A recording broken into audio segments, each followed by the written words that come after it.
we don't have a decision on the assistance we can receive.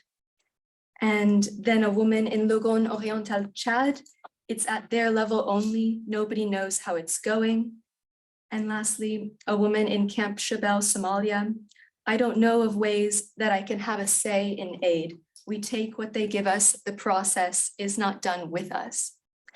So I found, kind of a tension there, right? Because the quantitative data was saying people do want to be involved, but then I was kind of reading this qualitative data, which of course is not representative, right? It's just a segment, but that people kind of from various regions are saying they want to be involved, but they don't know or think that or feel that they have a right to be. And so there are tons of conversations about how do we meaningfully engage crisis-affected people. There are tons of commitments. I won't go into all of them, but from the Grand Bargain, Participation Revolution, etc. This is a hot topic. We're all thinking about it in our own work. How are we meaningfully involving communities? And while this is all critical, how can we talk about supporting people to participate if some people don't think or feel like they have a right to?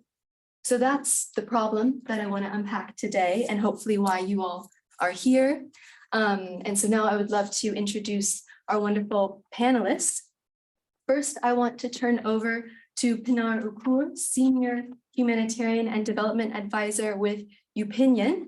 Actually, we are co-facilitating this discussion with Upinion in a very unique way. And thanks to Upinion, we were able to invite a group of Syrian refugees to call in and participate in this session, just like other audience members who are calling in online. But I'll hand over to Pinar to share a bit more about Upinion and how we're able to include these participants today. Thank you, Elise, for your kind introduction. Good morning, everyone. I hope that you can hear me. My name is Pinar from Upinion, and I'm grateful to be here. And also thank you for those joining in on the very last day of HMPW. So a little bit further about Upinion. We are a two-way communication service provider that amplifies the voices of people affected by crisis. And we provide them a seat at the table, allowing humanitarians and other stakeholders to not only talk about them, but with them. We do this by building large communities of people in these crisis-affected areas worldwide and have continuous and secure dialogues with them via the same messaging apps that they themselves use to stay in touch with their friends and family. Now, as our goal is to amplify voices, I will continue talking in the plural as I'm not here by or for myself, but as Elisa said, I'm accompanied by a part of our community from Lebanon, with whom we've already been engaging for the past 4 years and who are joining this session through our platform. To be precise, how this works is yesterday we notified our community of both Syrian refugees residing in Lebanon and also Lebanese nationals who have received humanitarian aid in the past about HMPW and about this session in particular. Over 180 of them took their time to share their views with us about the right to participate in aid decisions, how they think about trust between humanitarians and themselves and how to increase this. And their answers will be discussed later on together with the panelists. But what is even furthermore, those of the 180 who were available today are now with us to listen in and further voice their ideas and perceptions about the topic at stake. To be clear, they are here as any other participant. However, to ensure that they can understand what is spoken, we have our Arabic interpreter Arish with us. And furthermore, our modus operandi is that we make real-time involvement as easy as possible for them. That means with as little barriers for participation. And also we guarantee the privacy of our community members in order to safeguard their security when they are talking about sensitive topics. Therefore, we are streaming this session to our Upinion YouTube channel so that they did not have to download any app or register via email or provide their names. However, it is their choice, as with any kind of communication that we have with them, if they want to participate and remain anonymous. This is just the framework that we provide and we take it on from there. So having said that, I hereby want to welcome our audience from Lebanon. We are grateful to have you here today. Thank you. Thanks so much, Pinar, and a huge thanks to the Opinion team, because this is quite last minute. And as you can tell, there's a lot of logistics involved. So it's been wonderful to work with their team. We had a billion sound checks to make this possible. Thank you to those of you who are calling in through Zoom instead of Teams, because we made that change. So this is really, we're very, very excited to be co-facilitating this with you all. And there's a whole host of people on the Opinion side that are supporting this. So thank you to all of you. Now I'd like to introduce the other panelists who are calling in and in person. So let me start with the other in person with me. So Stein, this is Stein Albers, who is a humanitarian or senior humanitarian advisor with the Internews Network. Can you tell me about Internews in briefly and why you're interested in this discussion? Yeah, I can. Internews works around the world to create healthier information ecosystems where people can access, create, share information without fear of consequences, and in order to hold power to account. Like, that's kind of the whole mission. The longer history is working a lot with media, but like especially also in the humanitarian context, we will work with the structures that are in place, the systems that are in place, the channels that people like and use and trust to enable that. And I think there's a lot of amazing people on this panel. So maybe let me focus on one element, which is that a lot of times you hear we don't know how, or we're not sure what is being done. And that doesn't necessarily always mean that it's not happening. And so maybe within, you know, this wide variety of perspectives, I think I'd like to focus on, are we actually explaining what we're doing? Because if we want participation, at least people should know why they should participate. Like, what will that change? Will it change anything? And if it doesn't, at least can we communicate about what is happening without their participation, so that people can at least at some point decide whether they're happy with it or not. And maybe, yeah, like also look out for alternatives, you know, when they feel they're not being served well. So I think the angle of like making sure that there's an informed conversation is maybe something that is often overlooked when we talk about participation. Thanks so much, Stein.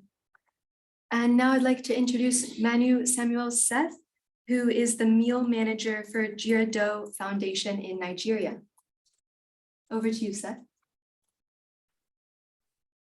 Hi, thank you very much, Alice. Good morning, afternoon, or evening, depending on your time zone. It's great to be here. And I work with Jireh Doo Foundation, as Alice said, and we are a national organization based in Nigeria that into both humanitarian and development programs, and are very keen on innovations and accountability to affected population and communication. And it's very great to be part of this panel to have discussions around participation. We have done a lot of things on participation, and I am very excited to share some of this in the course of this session. So thank you. It's great meeting all of you. Good morning.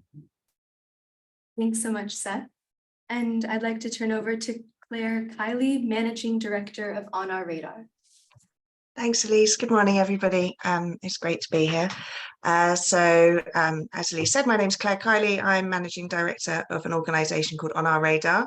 We're a UK-based organisation, and we work in the UK and also internationally.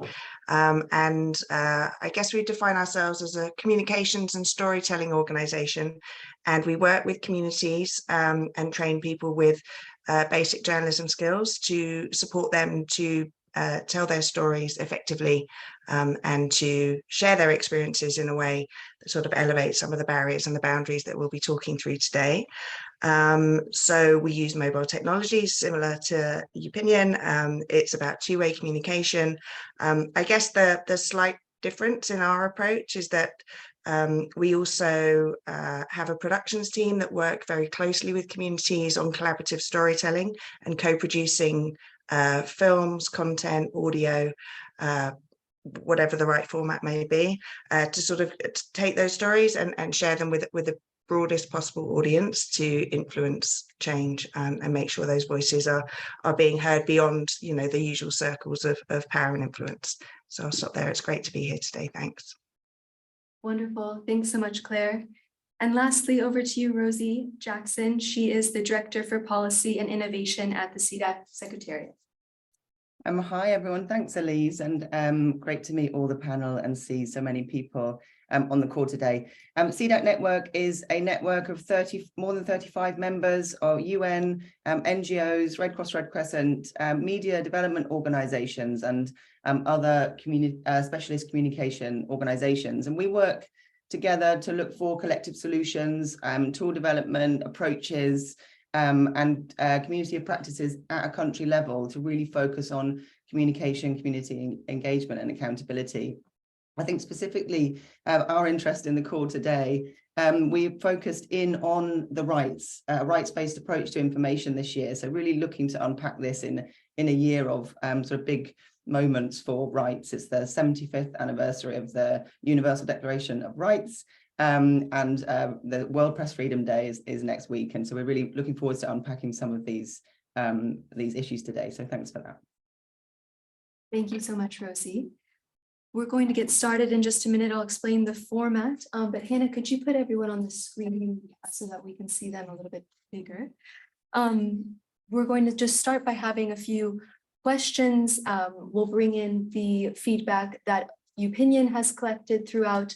I have some questions that I have for specific panelists, but of course, others feel free to chime in if you want to build off of what the colleagues have mentioned, and then we'll do a Q&A at the end.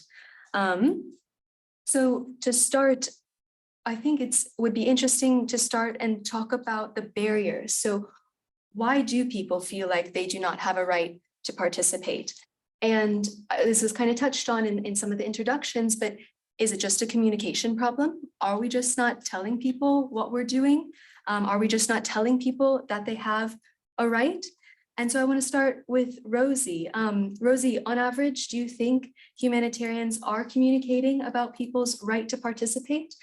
If so, great. But if not, why is it hard for aid providers to do this? So I think it's, as you said, we've sort of touched on it already in the introductions. I think generally information sharing is just very patchy within the sort of wider humanitarian system. It's not just related to rights. It's, we're much more comfortable perhaps with sharing sort of one-way information about what we're doing and about, sometimes we kind of go into areas that people would like to know, but it's very much on a sort of what we as decision makers, whoever those people are deciding people need to know. And often it's self-serving. I think to come to the question of, are humanitarians sharing people's rights? Of course, the question depends on which humanitarians we're talking about. So in the context of the wider ecosystem, probably certainly local governments, for example, through social protection systems, through different governance programs, and maybe civil society are probably better at communicating people's rights as part of broader programs. So I think that's something to be conscious of as we continue the conversation today, when we're talking about this sort of restricted freedom of expression and information. Which parts of the system are we talking about, and are we talking about like quite specifically sort of international humanitarian workers? But I think one of the bigger issues that we'll probably unpick today is the intent to include. So one aspect is communicating to people's rights, but actually perhaps the bigger issue is the intent to include people and communities and local actors within decision making, and making space for that engagement. Because I have said already that it's often self-serving. We look at when going to people for feedback, we look at really after action, and much less able to create this space in decision making. One in the work I mentioned that we've started to look at this in CDAC, and one of in amongst the right to information, freedom of expression, and participation, most of the organizations probably attending here have a rights-based approach to sort of humanitarian decision making, and that includes the rights to protection, rights to education, rights to health. And there are areas that we're much more comfortable in talking about than we are about the rights to participation and information. And whether that's because we know the answers, maybe we're more comfortable, maybe it's more tangible, or maybe it's less of a threat to the power that is sort of concentrated among specific actors. So maybe just to come back to your question, I think like despite us having this sort of rights based approach, I think it's not understood well across the system. It's not understood well within at the sort of wider decision making. It's not understood by humanitarian actors in the way that it is in other rights. So it's not just about educating people on their rights. It's about looking at how it's understood and how it's used as a framework throughout the system. So I'll stop there.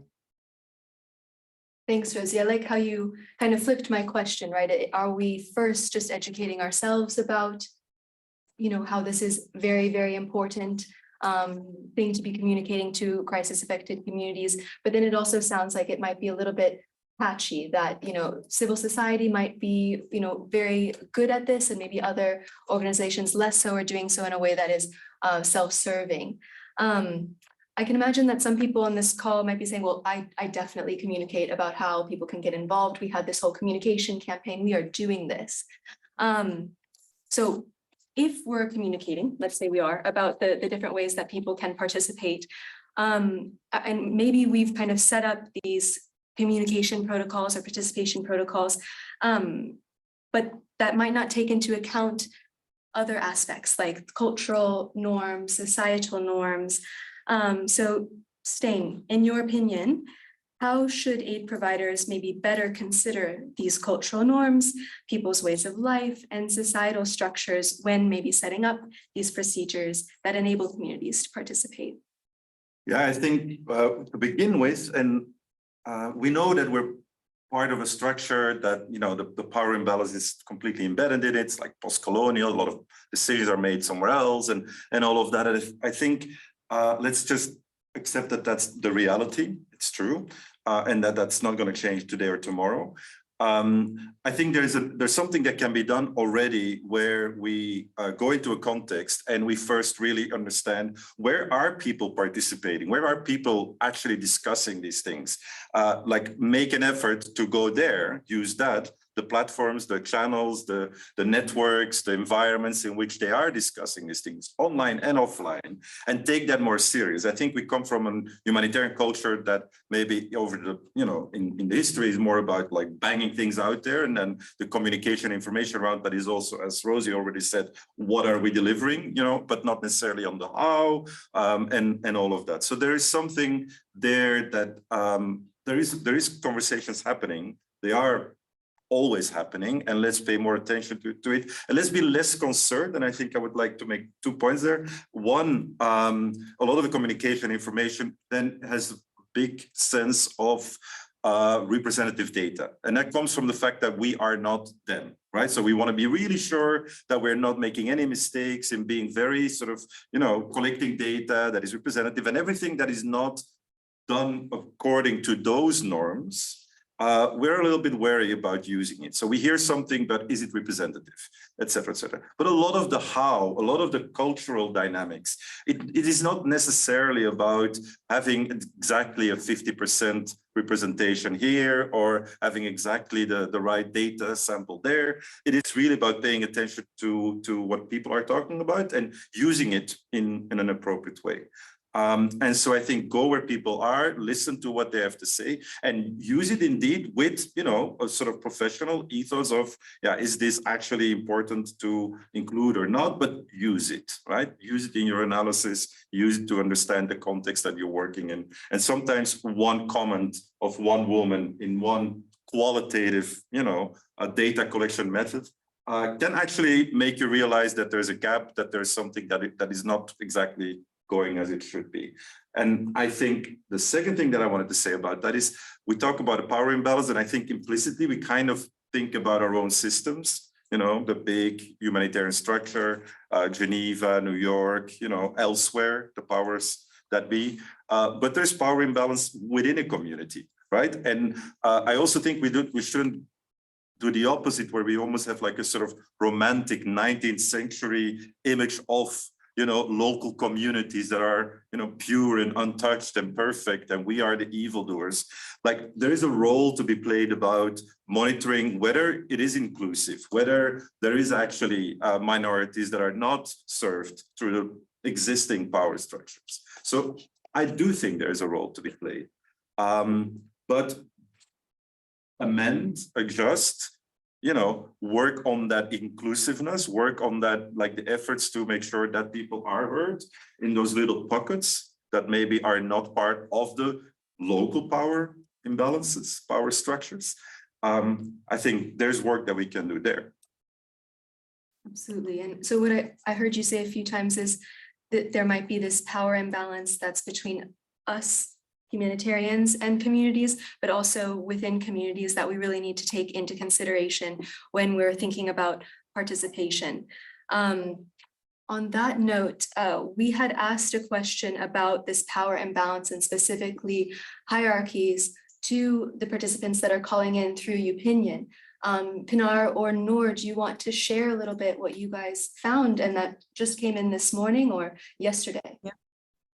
Yes, sure, Lise. Yes, to go on that, we have indeed asked our community whether they have experienced a power imbalance or hierarchy between recipients, between themselves and humanitarian workers. And hereby, I would also, like I said, I'm not here for myself. I'm also voicing this to those listening in if there's anything they want to add to that. But from the responses they have given us yesterday and today, 80% of them reported to us that they do experience some sort of power imbalance. And then when we looked at their explanations, a fair share of explanations for this were the fact that very practically even aid workers receive salaries for the better salaries for the work that they conduct, which are in sharp contrast to the poor conditions that aid recipients find themselves in. So there is, in that sense, a material imbalance that makes them feel uncomfortable. And where they have been giving us quotes like humanitarian workers have a better economic situation, so it is difficult for them to be on the same financial level. But also besides themselves, that they find themselves often poorly understood by aid practitioners due to their distance from the communities, whether this is a physical distance or a class separation. And I think that also goes a bit on what Stijn was saying. There are differences within the community as well, as they have been talking about. If a humanitarian worker is from the same cultural background of the recipient, there is a different receiving of aid versus someone from a different area. But also, like I said, whether there's a physical or a class separation, if I just quote them, we have heard about the physical distance. Let me just take that here with me also. Whenever aid workers talk to me or do an assessment over the phone, the call is very brief and I cannot explain my situation well and hence are overlooked in later aid distributions. So that is more if there's this physical distance, but also in the class separation where they have told us many employees treat help to recipients with superiority and condescension. Or of course, there's a difference between them who give you help because they are from the same environment and society as you, and among them who look at you with contempt and sarcasm and that you are a refugee. So having said this is of course quite critical about how they are being perceived and how they see this imbalance and what are the reasons behind it. But the solution that they have been providing is also to be found, and this is actually also said during the introductions, it's also a mutual knowledge exchange through dialogue, a transparent work style, and even maybe some training on the different customs that these communities live in to see them beyond the status of a refugee solely. So we have received responses as this imbalance can be solved by strict codes of conduct and giving workers courses on the habits of the receiving society. So what Stijn was saying, really going to them and meeting them in the places that they are and seeing how they live and how they are doing, and also getting more involved in the environment and thus interact more with them in order to expand their knowledge of their conditions and reduce the difference between the two sides. They also put their hands in their own pockets, saying the involvement from the humanitarians to the beneficiaries needs to be there, but also the other way around by allowing topics to be discussed and aided by community members so that they can take out that angle, that tension of not knowing each other and making a more mutual understanding to close that gap. I would like to leave it here with responses, but we can definitely continue further on that. Absolutely. I mean, there's a ton to unpack there that I hadn't also been very aware of. So you spoke about the kind of financial power dynamics. Then there's this physical power dynamics, the class separation. I think that's very interesting about even when we are interacting with people, what's our tone? How are we interacting with them? Is there a superiority complex happening there? And then how do we get over that? An interesting quote also that I noted down from some of Ground Truth's data collection that really struck me when I was working on an analysis this fall was again a woman in Logon Oriental, Chad. She said, they do this, like they don't include us, is what she's saying. They do this because they think we are illiterate.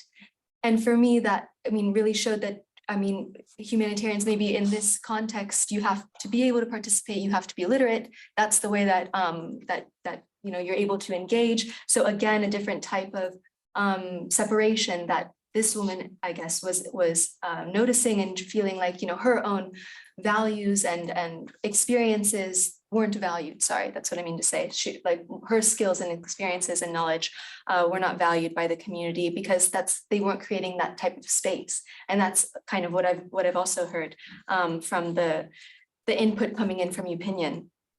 So with that, I also want to pass over to Seth. Can you talk to us a little bit about how Jireh Doo Foundation considers this perception of class status differences when engaging with communities? And how does your team try to break down this perceived hierarchy to help people see that their contribution is valued and critical? Thank you very much, Alice. And I'd love to say that, yes, this perception is always there in the community, but for us in Jireh Doo JDF, we pride ourselves as a national organization in that for every location we implement, we localize. And it's very important that right from the community entry, you have to start breaking this perceived hierarchy and things like that. Now, it boils down to the very simple things. For example, you go for a community entry engagement, and then you have a community where everyone in the community are using mats to sit on. And because you're visitors, you're guests, they put chairs and benches for you to sit on. And then you come and you take the exalted positions and you sit down. And then for you to communicate with the community persons, you have to look down on them. Now it boils down to little things like this. For us, we don't do that. If the community are sitting on mats, everybody gets to sit on a mat. If they're sitting on rocks, everybody gets to sit on a rock. So right from that entry time, we make it clear that, look, we are together and we are as much part of you as you are part of us. And already for each of our staff that has to work in the field, there is always an orientation and reorientation that, look, humanitarian disasters happen. It could happen anywhere. Today, it didn't happen in the location probably where you're from. Tomorrow, it could happen there. And the persons you are reaching out to are people just like you and I. And we also make it a point of duty to explain to the people that, look, you actually are our employers. We are here because of you. And so if not because of you, we wouldn't be here. So when the staff has that mindset that, look, you are going to meet with your employer, then your perspective of doing things changes. So it's very important that we understand this thing and nip them at the bud. And so when we have discussions, we listen, we understand the culture, we understand the context, we listen to these, people in the communities, we understand the angles they're coming from, and then we ensure also to flow with what is happening. I'll give you a practical example. We were implementing in one of the remote locations in Northeast Nigeria. And when we went for the community entry, water was served. And when the water was served, you could just see that it was water, not a drink or anything, but it was looking milky. That was because of the source of the water. And that was the water the community people were drinking. They were actually taking the water because it was very hot. And they brought the water and you could see the body language. Everybody was like, okay, let's see. Yeah, this is how it starts. And I looked and I smiled and I was like, yeah, I was actually thirsty. Let me have some water to drink. And immediately I received the water and I actually drank the water. There was a change in the atmosphere. Now everybody was like, oh, he actually drank our water. You drink this kind of water. And I'm like, hey, I understand what is happening. This water is not, you are drinking the water, you are alive.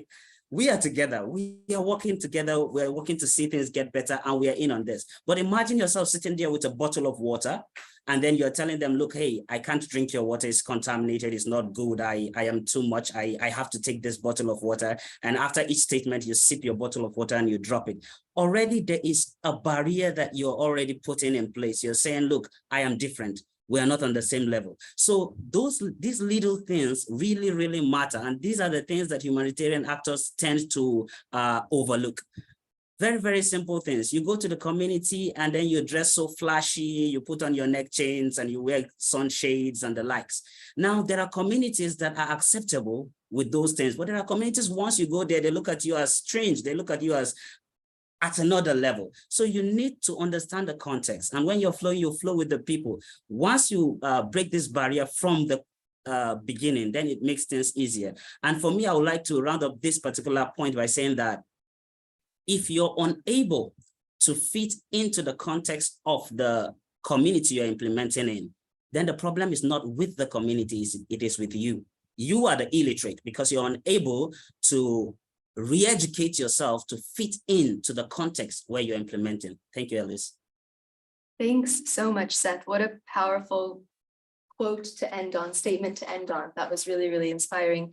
Can I ask a follow-up question though? I really appreciated earlier in your statement that you said that your approach as an organization when you're coming into a community is that you're meeting your employer. And I think that mental switch is really interesting. Is that part of training within Jireh Doo? Or, I mean, how would you encourage maybe listeners in this call to kind of make that mental switch?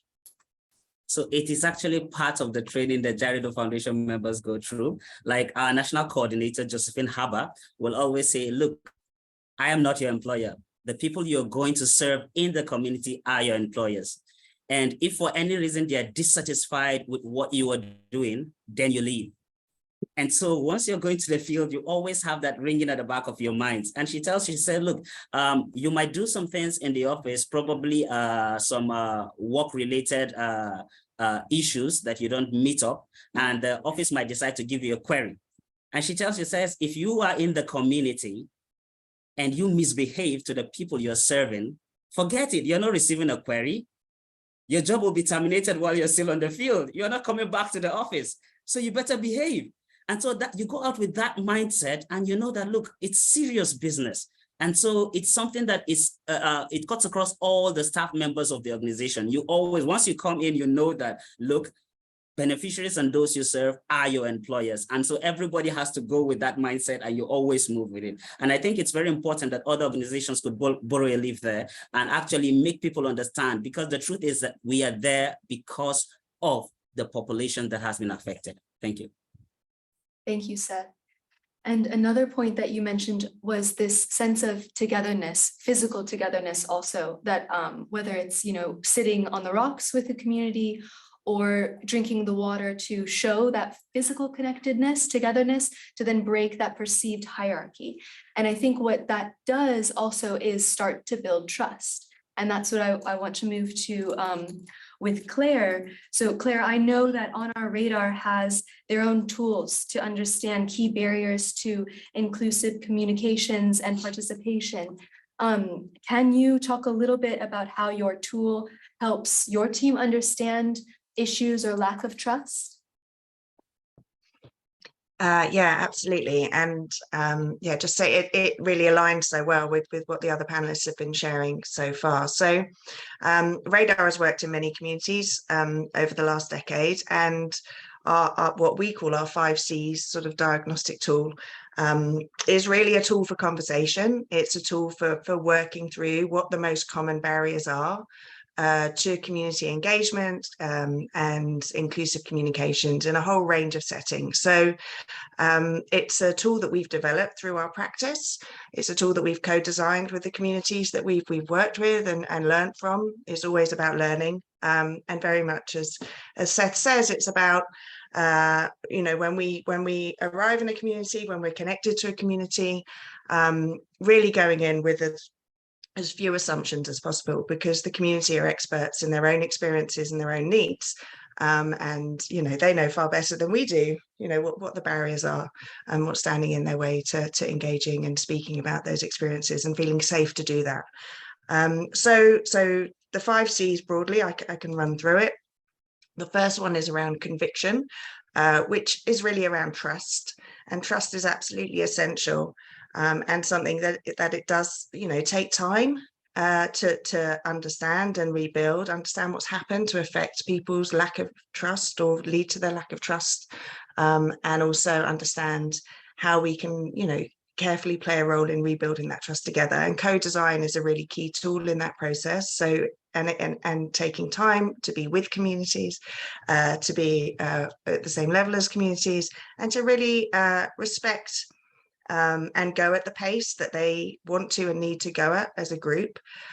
We always invite people to be part of the work that we're doing. There's no obligation or expectation, and hopefully by working in this sort of respectful, paced way and being there consistently as much as we can, you start to rebuild trust, and you start to really understand, you know, the experiences that have happened previously and how to overcome those together.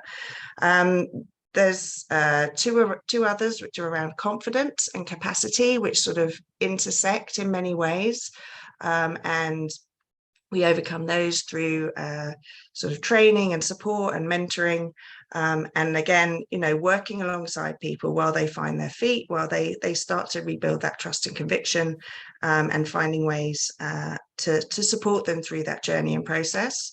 There's also one around connectivity, and often that is, you know, it could be digital, could be, you know, digital connectivity, and like Opinion, yeah, we over the years have relied heavily on mobile technology. When we first started, mobile technology was in a very different place to where we are now. But you know, as a tool, I think it still has, you know, the same potential.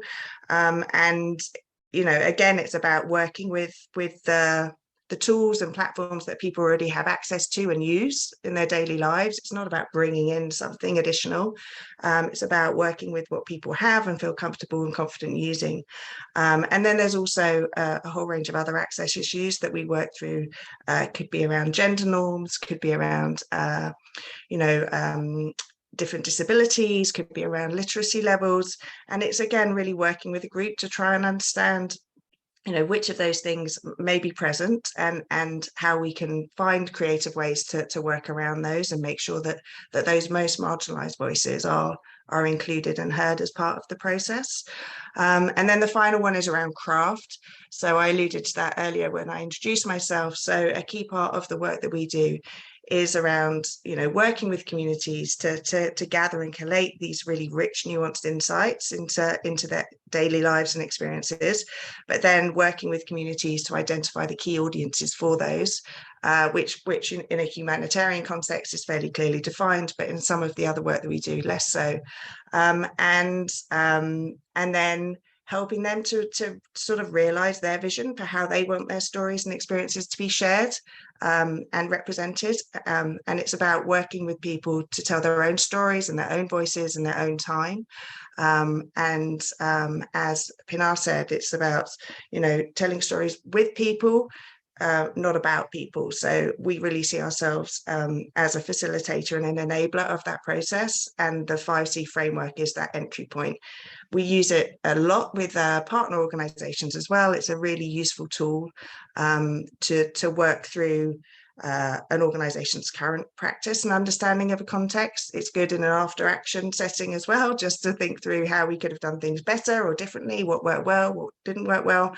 But again, always replicating that process with communities and partner organizations and other stakeholders where possible. So it is a collective analysis of the barriers and also what's worked well and what hasn't worked well. So it's always about starting with the community and bringing everything back to the community as far as possible. Thanks so much, Claire. And yeah, as you said, so building trust is really about being there consistently, which I appreciated, and then using the community's tools that they already have in place. And then also recognizing that communities know much better than we do. All of us also here in this conversation talking about barriers, they know their barriers to participating way better than we do. So that's why it is so crucial that we connect with them to understand how they would like to participate. And so with that, I do want to move into kind of the second part of our conversation, less about barriers, more about solutions. How do we meaningfully engage with communities? And I want to first start with Upinion again, who has asked their community who's calling in, how would you like to participate in humanitarian decision-making and different types of programming? So over to you, Pinar. Thank you so much. Yes, indeed, there are two things to present here. What we have asked, it's indeed how they would like to be included or consulted in providing feedback on humanitarian programming. But if I can just go back to the topic that we discussed about gaining trust of the communities they work with. I think we're also here in a setting with also amazing panelists who are doing their utmost best to include those voices. So there will be a bit of repetition, but I didn't want it to go unheard because they have been providing their input on this. So when we have asked them how to increase this trust in communicating and working with them, they said communicating in a transparent way. So I think that has been addressed also now by Claire, but also by the others. And also even the way that we are now here, even if progress is slow, if things are not happening as we would like them to happen, I think still being transparent about what is being discussed, what is going on is essential in showing that we haven't forgotten, that we are working on things, but that it's not always an easy, smooth path to work on. And then the second reason, the second solution they gave in increasing trust was addressing complaints and concerns. And this is something that is always tried, of course, that we always try to do, but I think it's linked to that transparency again. One of the quotes that came in was about an aid worker: he listens to your complaints, but does not deliver it and does not register it to the concerned authorities. Of course, we don't know if this didn't happen. Maybe it did happen, but there's this challenge sometimes in providing this back to the community, providing it back to the person who is maybe left unknown and does not have this information to him. And therefore using adequate and easy to access communication channels, as was also just now said by Claire, that is definitely key. If it's going to be such a hurdle to actually be heard, that's not going to help in that, and accountability, of course, in that sense.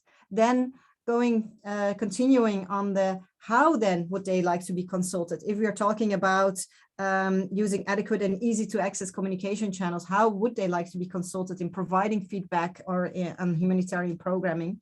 What we have received is that the largest share of the respondents who answered us indicated that aid workers should conduct community or home visits. And this has been said also by Stein and others. This context and what Seth is doing, this knowing and understanding them.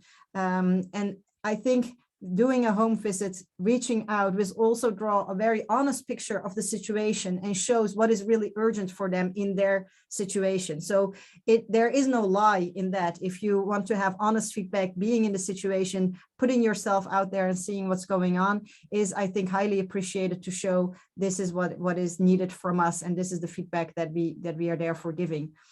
A shared second place came in that they wanted to provide their feedback via surveys and through representation by CSOs or community and local leaders. So I think it is worthwhile investing in this still, in wanting to gather this feedback. How to do that is by actively asking this and ensuring that there are representatives of the variety of communities that we're of course working with that are there to voice also what is going on. And then a close third place was through online platforms or social media. Interestingly though, and I'm looking back now also of those who are listening in, this option is preferred more by women than by men, more than a double actually preference by women to be consulted through online platforms. So I'll leave it to our community to chip in their reasons further for that. or if you have any questions about that. Thanks, Pinar. And so what I've heard is that, you know, the ways that people wanted to be able to participate first is just having the humanitarian or the aid providers in the region knowing and understanding, really being present. That's step one, which we've really, I think, got at in a variety of different ways, and then providing feedback via surveys, different representatives, or via maybe online platforms that people feel more comfortable using based on who they are. Seth, does this resonate with you? And when Jireh Doo Foundation considers how to encourage participation, how do they do that in a way that really makes sense to communities? Thank you. For us, when we are talking about participation, you know, there's a difference between participation and valued participation. Now, you could participate in a meeting, in an engagement, but whether your participation is valued is another thing entirely. And whatever is valued appreciates. Whatever is not valued depreciates.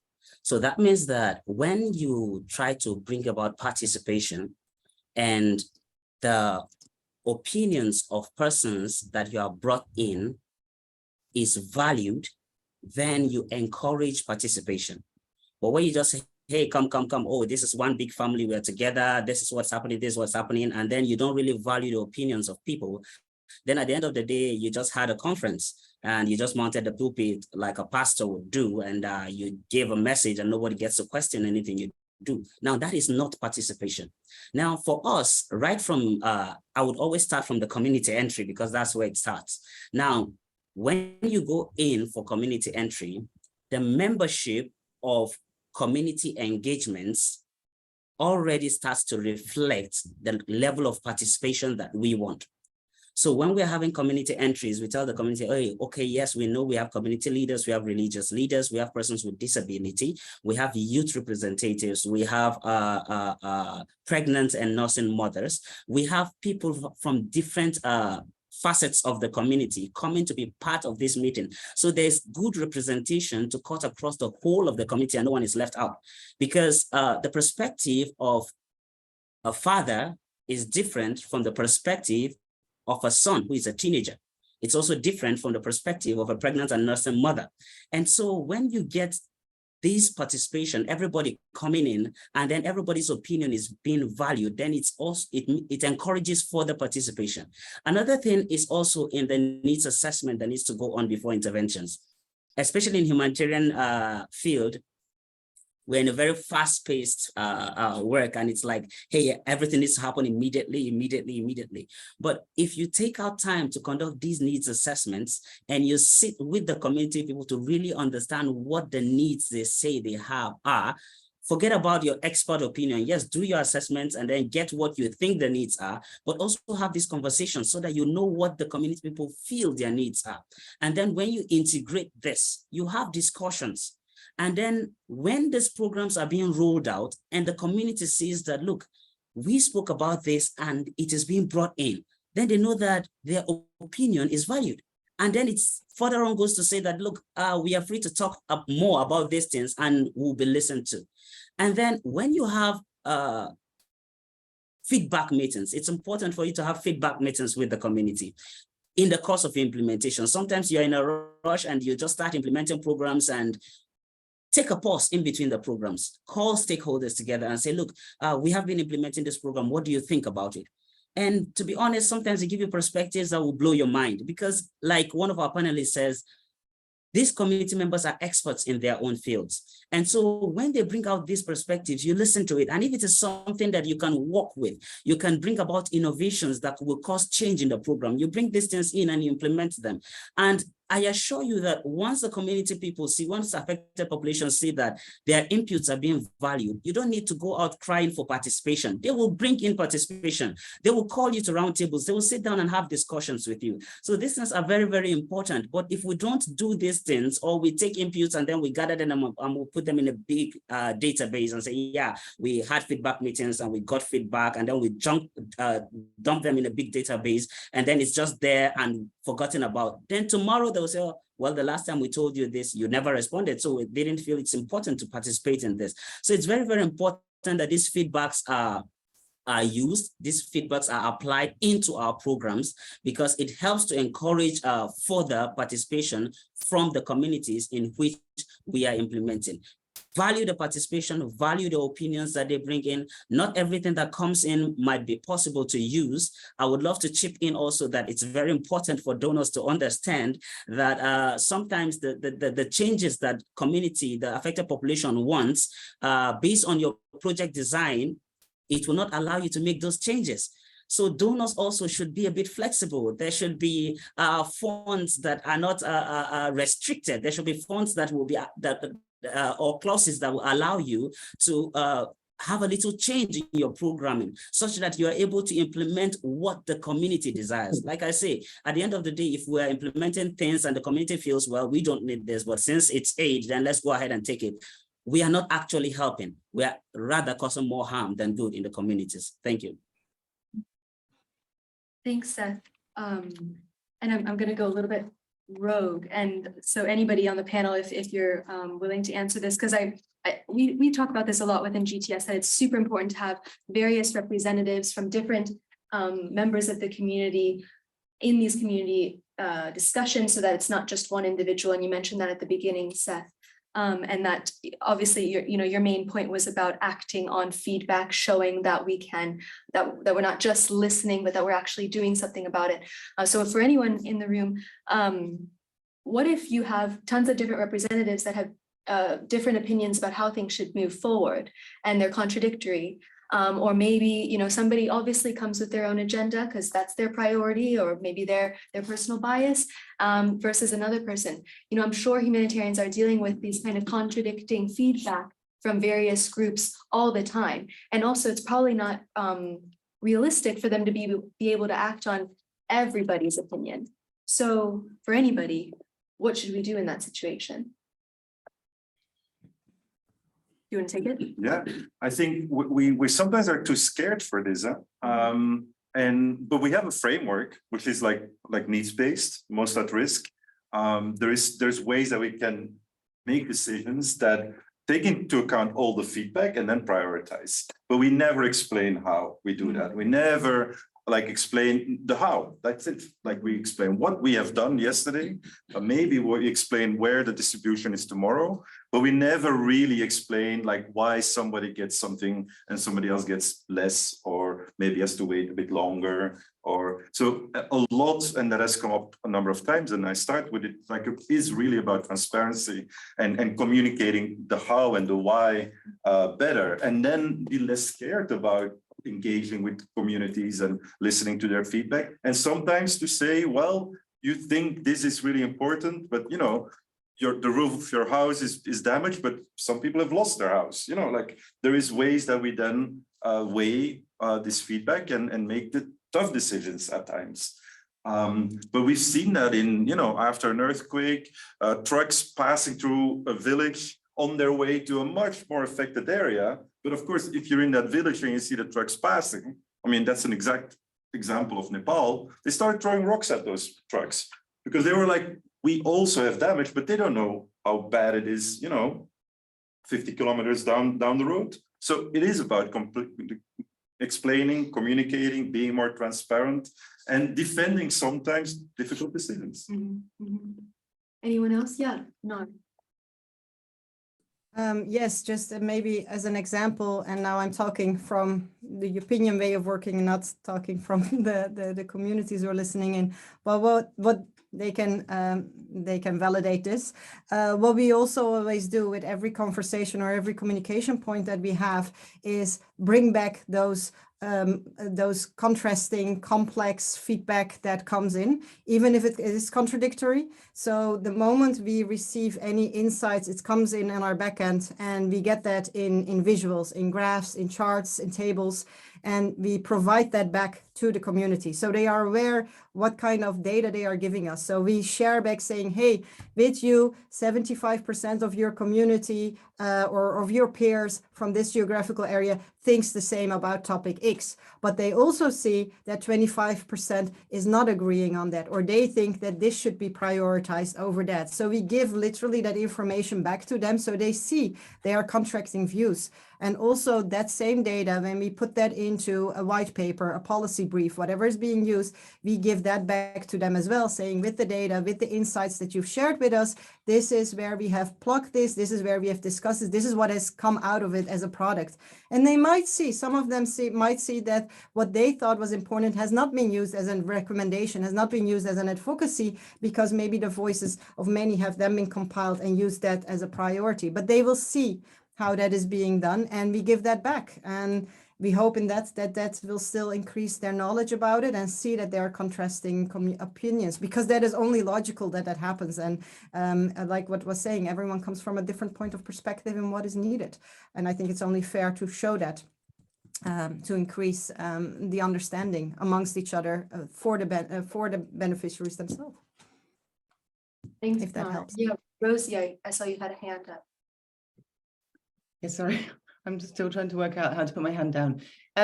Just a quick one on this. I think some of when it comes to sort of agency and ability of like the system to listen to, you know, people and communities that have been affected, I think lots of the really interesting sort of qualitative and participatory research comes from when cash transfers, right? So when there's been either individual or community level cash transfers, and there's lots of research on when like unconditional cash, so literally going to a community and saying, we have this much money, how would you like to spend it? And you know, there's good evidence in terms of some of the contradictions. I noticed in the chat someone was asking, what do you do if the community prioritizes something and it doesn't kind of fit in with, you know, the similar assessments undertaken by humanitarians? But I think obviously there's evidence of how appropriate that's been, and there's evidence of where communities have used completely different targeting because, you know, people are better informed as to who's the most vulnerable, also better informed in what social support systems look like at a community level. But there's also really interesting explorations, I think, through that research of this challenge in power sort of transfer and this ability to listen and respect agency at a community level. So where, you know, there has been a huge resistance to actually giving away this agency, where particularly if you look around food, for example, you know, there is, and that was the example used around food security, people, you know, one of our largest UN agencies that deal with food having to sort of give up some of that power when food isn't always a priority. So just to mention that. Absolutely. Thank you, Rosie. Seth or Claire, did you want to come in on this point? Yeah, You go first, Seth. Okay, thank you. Let me just say that, yes, I understand that we would have different, definitely when you do these meetings, you would have different perspectives, you have different opinions. And it's one thing to get these opinions, it's another thing to work on them. It's yet another thing to explain to beneficiaries or affected population why you are not working on the opinions they have shared. Like Stephen, forgive me if I murdered that name, said earlier, if you get this opinion from the affected population, and then you go back and weigh it and prioritize. Now, for example, in Northeast Nigeria, when you go to every community and you ask, what's your need? Everybody's like food, food, food. And then you look around, you see poor wash infrastructures, you see nutrition, children suffering from malnutrition, you see protection issues, and everybody's talking about food. We want food, we just need food. Now, it's important that you listen to these opinions, you get this perspective, and then come back to the table. And then you address the people, okay, these are the challenges you've brought up. These are the challenges we have observed.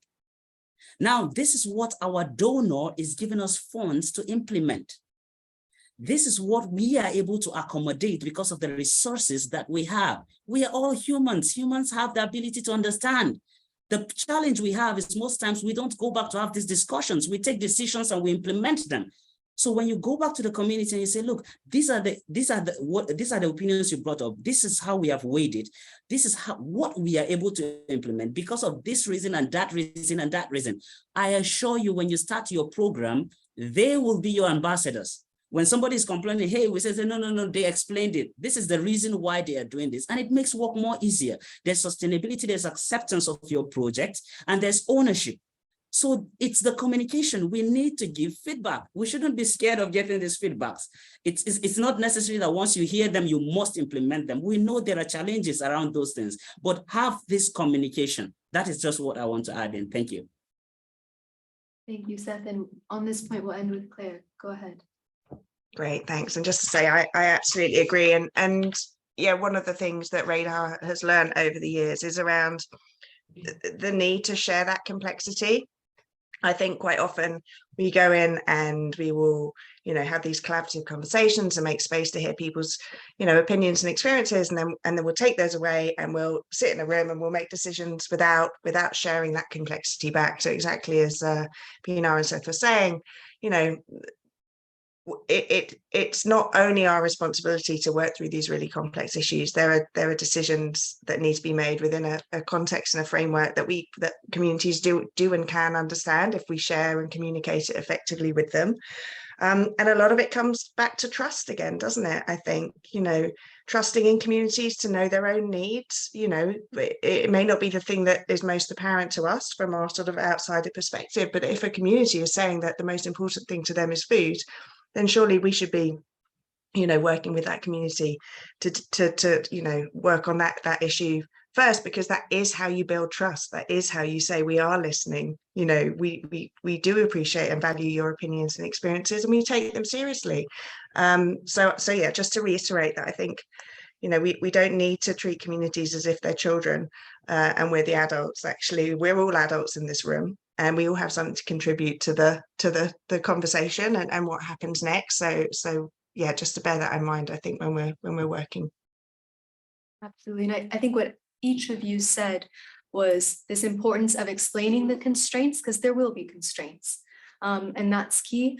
And then doing that in a way so that doing that period will mean that it's more likely to be accepted, as Seth mentioned, and build trust, but also was probably important to build trust to begin with, so that when you go back and you say, hey, these are the kind of limitations, you already had that relationship because you already sat on the rocks with the communities, you already drank their water, they're more likely, hopefully, to be understanding and hear you out in terms of when you're explaining these constraints and saying, we listen to you, and here's how we're moving forward. So there were more points that we wanted to get to, but I'm really curious what you guys are thinking about through this discussion. I know that the chat has been going on during this conversation, and opinion, I don't know if anybody has written in on your side. So we're going to do, I'm thinking of this in terms of 3 rooms. We have the in-person room, the Zoom room, and then the opinion room. Let's take a question from each and kind of do a round table until we run out of time. So opinion, over to you. Okay, thank you, Elise. For this, I'm going to ask my colleague Noor to read one of the questions that have been sent in, as she is there compiling the questions that are being asked. It's going active, she said. So Noor, are you there to present a question from them? Yes, I'm here. Thank you so much, Pinar, and thank you everyone for all your interventions. Indeed, I've been busy following up on the live stream in Arabic and following up with all the comments from our panels, our community members, following up, commenting, and it's been very interesting. I have a lot of comments. I'm trying to narrow them down to a couple of questions, and I just want to touch upon something that has been mentioned quite frequently and turn it into a question for this panel. For the panel on your side, because indeed people have expressed again the power imbalances they feel, but also the lack of good communication between themselves and practitioners of aid workers they are dealing with. And a question that has recurred very frequently is, why are we kept in the dark when it comes to selection criteria, eligibility criteria? Why do we not understand that some people do receive aid while others don't? What are the criteria? And we don't feel that we're always understood in this respect. So how can we improve this, and how can we be a part of better understanding and deciding who in the community is in need of aid and why? Thank you very much. Over to you. Which of the panelists would like to tackle the targeting question? transparent targeting. I want to highlight one element of that, Sure. because I think if we take this conversation and look at, you know, the bigger systems, the bigger multilateral agencies, etc. One thing that is currently happening is that participation is organized by a team that have nothing to do with the decision making that is happening in another room in those same agencies, right? And so as a result, some of these things are, well, collecting feedback on the left, making decisions on the right, and not really a connection between those two. And criteria like eligibility, all of those things that are, you know, really tough at times, right? Like they can be quite complicated. They're actually happening, and these discussions are happening in different rooms. And so I think that's one really design issue that needs to be resolved. How can we connect the participation efforts that have increased and that are really now much more part of every response? How can we connect it to decision making, right? And then you would get more naturally also those topics into the conversation. And that's the second thing that I want to say about that, is that a lot of these things are somewhere on a website or in a document that has been shared with the government, or, you know, like, but it needs to be a conversation, right? Like complex material, complex information. You have to work through it. You really need to organize conversations in the community ongoingly about these things, because it's not enough to have it somewhere on a website, probably in English, that nobody accesses. Right? Absolutely. So this disconnection between the participation processes and that are in place, and then the targeting decisions, and then also having these conversations with the community in a very transparent way. Wonderful. Eliza, is there a question you want to pull out from the Zoom chat and share with us? Hi, thank you so much. Yes, we have quite a few questions in the chat.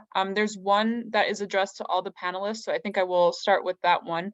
The question is, someone who would like to hear from the panel about your experiences of participation during crisis or disaster when there's limited physical access and disrupted communication infrastructure.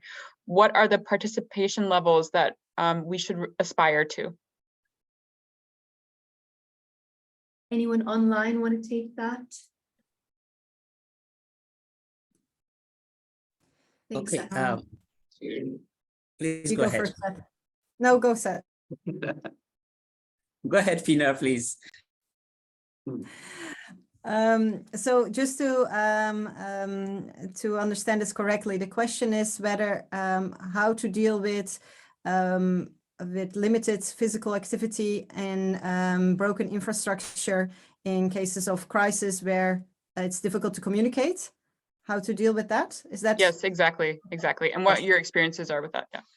Yeah, well, I can honestly say that's where we strive.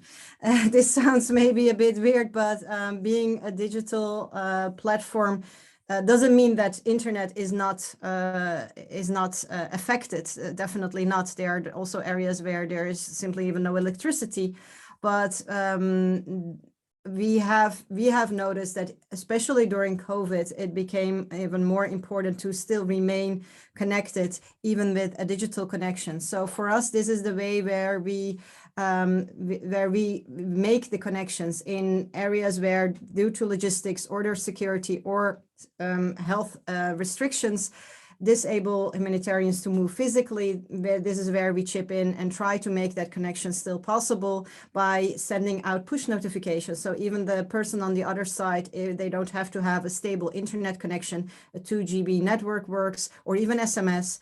And whenever they have an internet connection, they will receive information, referral mapping, whatever is needed to raise awareness, to share with them, will come to them. And the humanitarians that we work with, they are able to still remain in contact, in dialogue with them.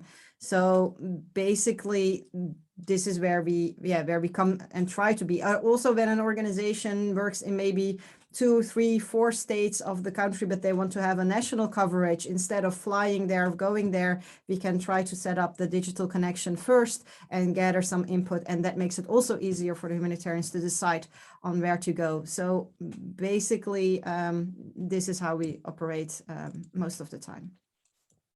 Does that answer the question? I think so, really using your digital, platforms that you have already that you know are likely to work despite these, a crisis context that might come up. Before I get Yes, to and you, especially because we do know that mobile phones are a lifeline. So a lot of the beneficiaries, affected people, are still trying to remain in touch, also to see, how their family is doing and where to go. So it is a point of entry that makes communication still possible. Sorry, and that is where I leave it. No, thank you. Thanks for adding. And over to you, Seth, because yeah, we've kind of spoken about these, I won't say elaborate, but quite detailed, and I expect time-consuming participation processes. And the question's really saying, we're in an emergency. Is this possible? What's reasonable to expect? What's been your experience? Yeah. Over to you, Seth. Okay, thank you very much, Alice. Firstly, forgive me, let me just chip in a little on talking about targeting. There's a particular work that happened that I was so impressed with, done by the National Social and Safety Nets Office in Nigeria, whereby the selection criteria for targeting was developed by the communities.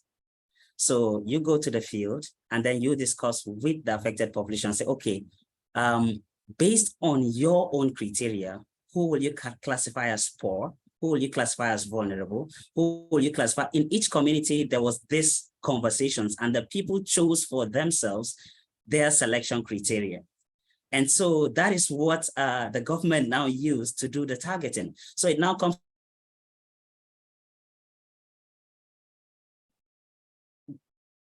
We'll just wait a second. He might come back.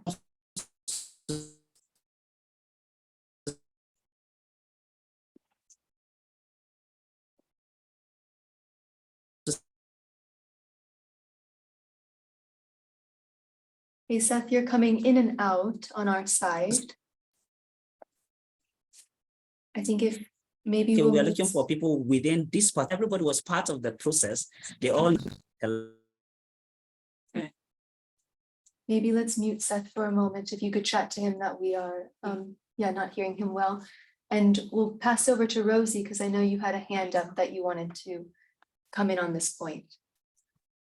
Yeah, thanks, Elise, and hopefully, Seth, he's perhaps back with us, but maybe Hello? just as you're reconnecting. Yeah, I think it's a really interesting question. I mean, I'm acutely aware that I'm coming from a sort of more, a less practical level, but just even alluding to this point of, of power and this assumption and our ability to really focus on some of the issues that we've talked about today, which are really, it's really not excusable that we're still using time and, we don't have time to do this. We don't have time to understand what language people speak in, like who people trust, who people prefer to talk to. And I think we're seeing that in, the earthquake in Turkey and Syria. We still don't have a good map of languages, really basic engagement information that's needed to, to get the right information, to make sure that the right people are driving decisions. So I really just wanted to make that point that actually, we should be doing this as a baseline in all the countries that we work. Emergencies do not happen in, it's very, very rare that an emergency happens where there's been no opportunity to gather this sort of information. And, routinely, whether we use it or not is a different sort of macro question, but we have vulnerability data, and lots of the panelists have talked about, food security, nutrition. We have vulnerability data. We often have political economy data, but we just don't prioritize and fund this understanding, this training that's needed, just many of these sort of basic engagement capacities. So that's certainly something that we're pushing for as our wider network, is just be more routine in understanding the basics so that we have a good foundation for really facilitating the participation that's needed. So. Sure. Should we hop to Seth because he's back? Yeah, over to you, Seth. Okay, thank you, Alice. So I wanted to talk about the communication in crisis situation, and let's take a practical example in Northeast Nigeria, part of the places we're working here in Nigeria. We have a man-made crisis here in the Borno Adamawa Yobe states, and how do we surmount this particular challenge? What we do is we have what we call project management committees, community-based groups. Now, for us in JDF, we had to come up with an innovation where we brought about this model for innovation and accountability to affected persons. And we call it the COBAFS model. And what we do, part of that model is that we engage a committee from the affected location. And so we have representatives from different stakeholders, traditional heads, religious leaders, youth, women, children, and then we form subcommittees that meet into a broader committee. Now, these are community-based people, and they are the ones that have that pull together this accountability process. They call together the meetings, we have interactions, and they give us feedback and we discuss. Now, in crisis situations, there are times when we are unable to access the fields due to certain challenges. But when you have these committees already on ground, they continue with the work even in your absence. And they're able to gather useful information and then send this information to you. And it's more like, well, I'd say, a remote monitoring process. So once you have these committees and you have that understanding and you're working together, they continue the work even in your absence. And then they send in communication, you rub minds, and then you share back this communication. And so it helps to, we train these people, we make them understand how we work, how things happen. And they have been of great support for us throughout the period of our implementation. So I think that is one way we have maintained communication, even in situations where communities or locations become inaccessible to us during project implementation. Thank you. Thanks, Seth. And I think, that echoes what Rosie said. We have these processes, we know how to collect this information. It's really, inexcusable to not already have this set up, and we have to be proactive. We have to stop being so reactive and then saying, well, we just can't. We have to just go save lives. We should have had this set up perhaps to begin with. And I know, Claire, that's what On Our Radar is all about, is creating these ecosystems of communication even before crisis starts. And so that there's this ecosystem that's really robust in place already, that can be tapped into, so that this participation lag doesn't happen. So if you want to come in on that in a bit, feel free to, but yes, Stijn, you wanted to say something. Yeah, I think what I wanted to say was that we are slow. As an international, cluster of organizations, we are very slow. But there is always a lot of infrastructure. There is the Women's Association in the Kivus who are talking within the community all the time. There is the Boy Scouts of Nepal who are running around helping people and are an information network if you want to. There's the Red Cross volunteers who are in every country and they are doing things. And there is the initiatives that are here, part of the panel.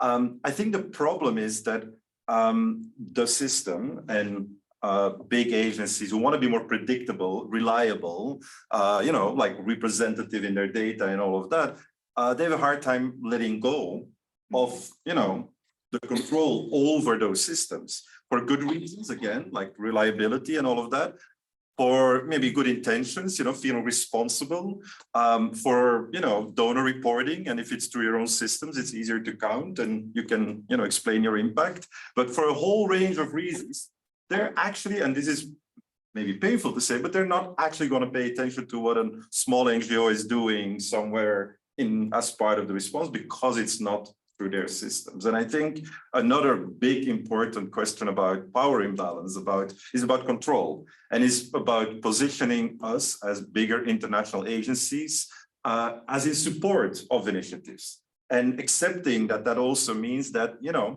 maybe we have less causation between our interventions and the impact we have, but maybe we can have the stomach to deal with correlation, with assigned, impact through other systems, because we have to give up that control if we really want to shift the power. Absolutely, absolutely. This importance of really letting go will be key for participation. I want Can I just I'm Pinelli, Yes. sorry. Yeah, I just wanted to say how much I agree with what the other panelists were talking about. But at Radar, we often talk about, you know, investing in talkative communities, and it's difficult, isn't it, within the humanitarian context, which is often very reactive to crisis. But actually, in our experience, if you do take the time to build relationships and trust with communities in the quiet moments, and you embed this sort of legacy of skills and a way of working and being together that really pays dividends when crises do happen.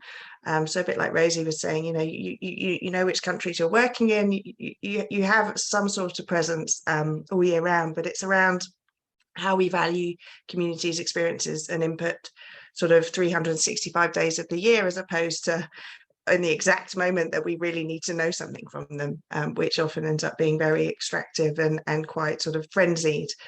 So it's around building communities' capacity to self-advocate all the time, and for us to listen all the time, so that in those moments when listening is absolutely critical and understanding is absolutely critical, we already have those really solid trusting foundations to build from. Absolutely. So you're not just going in and suddenly need that piece of information, and it needs to be more contextualized. So having listened well in advance and develop those relationships, develop those trust is really critical. I think we might only have time for one question, and I see a hand up already. Yes, I'm Anna, and I work as a consultant on accountability to affected population. I think that I want to make a bit of a controversial question, which is, should we really stop doing participation? Because I want to give an example of when participation works. So many years ago, I was working in South Sudan for Internews, actually, and we did a project where we tried to involve community into the drafting of the humanitarian response plan. This is the biggest, like, strategic kind of like document that basically says what we're going to do and how we're going to do it. So invited communities to participate. They did participate. They had a lot of things to say. And the main one was, we don't want your humanitarian aid. We want schools, we want roads, we want early recovery. So the answer that we gave them after we rallied them and we had them to participate was, thank you very much. This is not our mandate. Have a good day. So in this sense, participation is becoming a little bit of a mockery, where we ask people to give us their opinion in a system where we have already made the decisions. We've got the money. We are the only one that talk to donors. And we very often bypass them by only speaking with people that we have identified in the community as our counterpart. Now, the reality is that the system that we have is not built as a system for community to participate. If I'm already wrote a project and I've got the money and I go in the field and community tells me I don't want it, I very rarely can go back to the donor and say, oh, keep the money, I'll get the money back, and I'm not gonna do anything. The reality is that participation seems to me that it's becoming a system for us to not talk about what the real issue is, which is that the entire humanitarian system has been built 100 almost years ago with the assumption that we know better, we make decision, we get the money. So we invite people to participate in a system that is entirely managed by us. Now, for me, what it means is that participation is becoming a way not to talk about the system, because the reality is that if we start thinking about the system, almost every single participant in this panel would not have a job. I would not have a job. If communities were involved from the beginning in drafting actually the projects, we wouldn't have to set up feedback and complaint mechanism. We wouldn't have to do, an assessment. We wouldn't have to have media landscape, information and communication assessments, and all of that stuff. But we keep not talking about it. And I feel that we use participation as a way to continue not talking about it. So that's kind of like my opinion about this. Absolutely, thank you. I know we're a little short on time, but I think this is a critical question. So is participation becoming a mockery when decisions have already been made? Who wants to take this structural question? Yeah, Rosie. Sorry, Pina.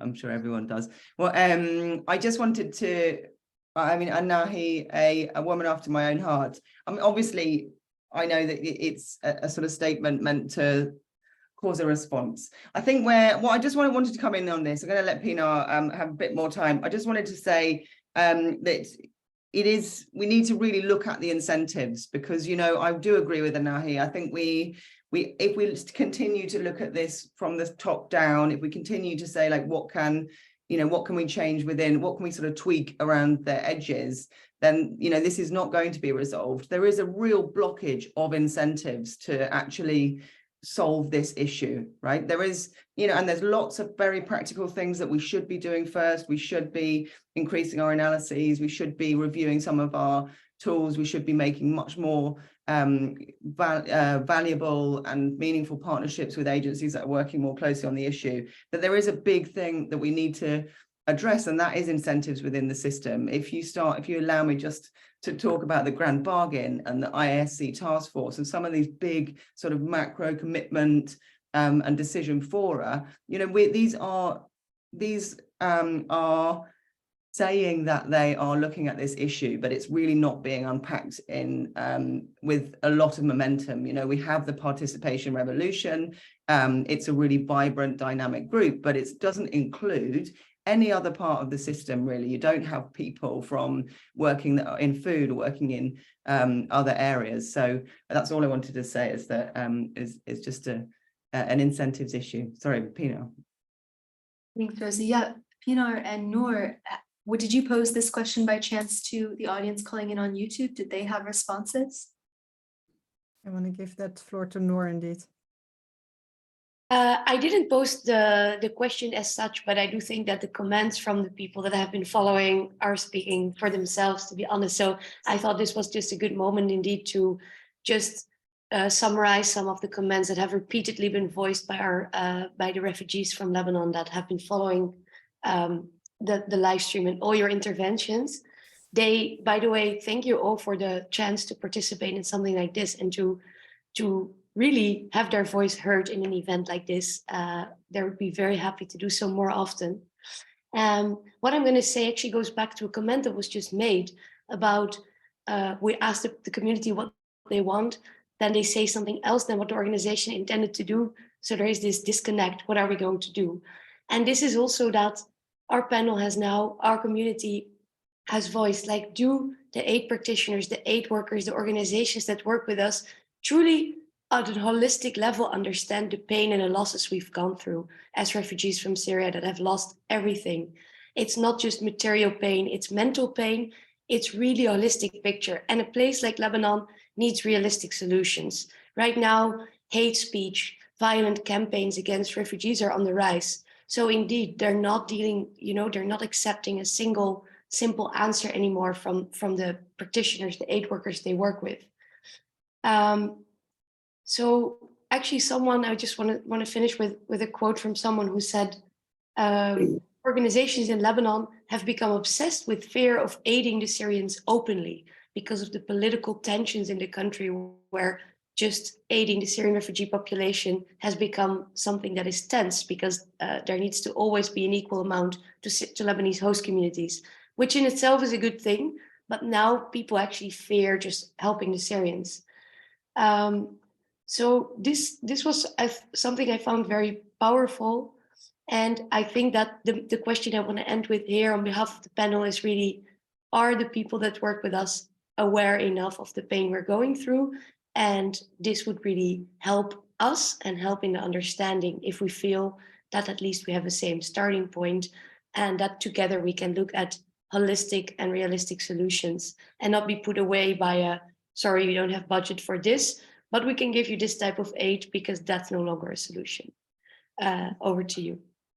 Thanks, Noor. And that echoes the question in the audience, right? If communities are recognizing their needs as holistic needs, and then you have an NGO that comes in with their mandate and their one thing that they're setting up, they ask people for their opinions, but then they're still just doing their one thing and not taking into consideration the holistic needs. So is participation really just tokenistic in that case? And I want us to end on a solution, and I'm gonna really hope that, Seth, you have the answer. Yeah, so I let me just say that the truth is this: I see two possible solutions to it. The first thing is to the donors. we have to do less earmarked funding. Like you can't just restrict funds so strongly and expect there to be change. Yes, this is a structural issue. This is an issue that has been going on for years, like the person that asked the question said. But then we need to have less earmarked funding such that in the course of our projects, like I said, when you have these feedback meetings, you should be able to go back to the table with the donor and say, okay, this is what the community wants. And there should be a change. You should be able to say, oh, we came into this community and we started implementing, say, a protection intervention. But then there's a cholera outbreak, and the key thing now is a cholera intervention. Yes, we know these funds are for protection, basically, but we need to do a change. We need to do a reprogramming. So when we have this flexibility from donors, then the partners on the field can reprogram these funds, and the community says that, yes, we are being accepted and understood. Another thing I want to chip in is, with an example also of what we did in a community in Nigeria, that we had this implementation, we're implementing the nutrition intervention actually, and then we had a feedback meeting, and the people say, look, we have issues with this because you are doing nutrition, and then part of the project was to actually make home gardens for beneficiaries so that they could raise vegetables to help the nutritional needs of the family. And at the end of the day, a lot of those families ate the seed that was needed for them to grow these nutritious vegetables. And we came back to a feedback meeting and said, what happened? And they said, look, the challenge is that you are giving us seeds. We are hungry. We don't have food to eat today. We can't plant these seeds and watch them grow. We have to feed today. And we said, okay, look, this program is already coming to an end, and we have gotten this feedback. And what we did actually was that in the next program that we were implementing, unfortunately not in the same community, but we had to write in a fresh food support for the affected population, such that as we give you seed to plant, you also had access to fresh food from the market that will help you to feed per day. And one of the things that is important is that going back now to this other community and having a meeting and saying, look, we know that you gave us this feedback during the implementation in your community. We couldn't do anything about it because of this reason. But look, in this other community, because of your valuable feedback, we were able to write this into our next program, and we are implementing it. So you might not have benefited directly, but we want to tell you that your contribution, your feedback, your participation has made our program better in another community. And tomorrow, if we're coming back to your community for implementation, there will definitely be a change. You would see these changes. So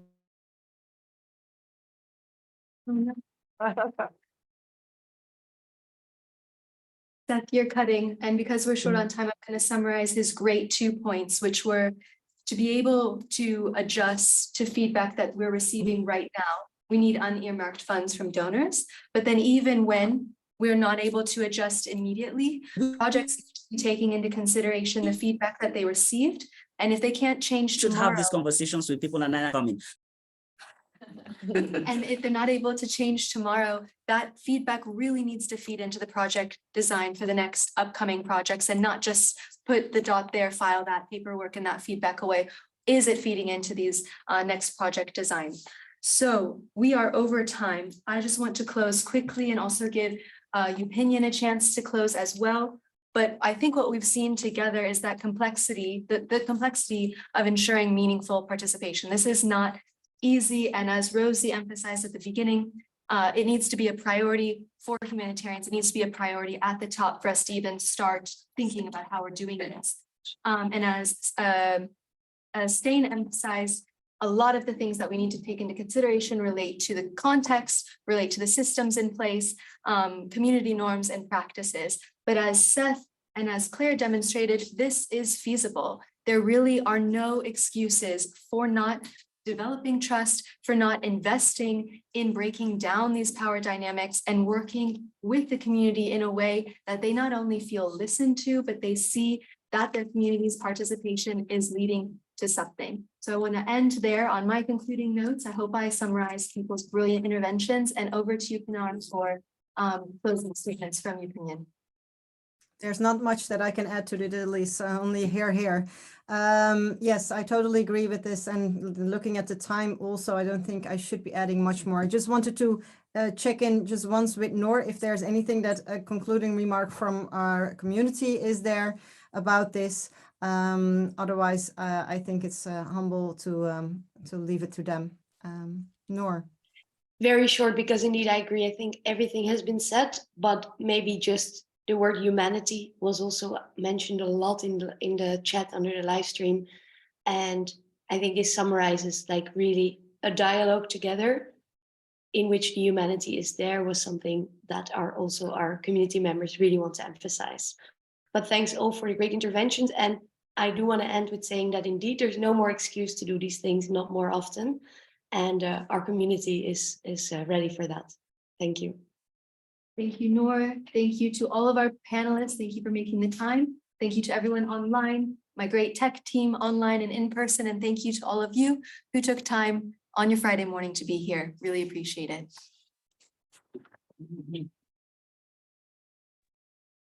Thank you.